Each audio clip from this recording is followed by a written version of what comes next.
جناب جبرائیل علیہ السلام حضور کی خدمت میں تشریف لائے اور عرض کرنے لگے یا رسول اللہ ان قریب تیری امت میں فتنہ ہونے والا ہے۔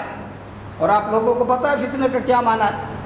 فتنہ یعنی ایسی بات کہ لوگوں کو مشوش کر دے، پتہ ہی نہ چلے بیچاروں کو کہ حق کیا ہے۔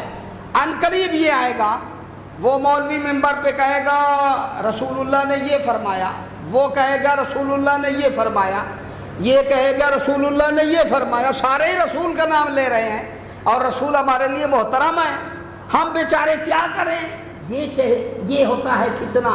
معیار کیا ہے؟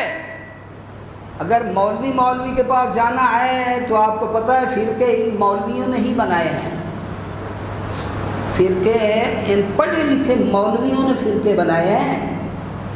میں آپ کی سطح اس سے بھی بلند لے کر جا رہا ہوں، میں کہتا ہوں آپ کو کسی مولوی کے پاس جانے کی ضرورت نہیں ہے، بات کو تول لو، ادھر قرآن کی آیت رکھو، ادھر وہ فرمان رکھو، اگر یہ میچ کر جائیں تو یہ بات حق ہے، اگر یہ میچ نہ کریں تو قرآن کی بات کو لو اور غیر قرآن کو چھوڑ دو۔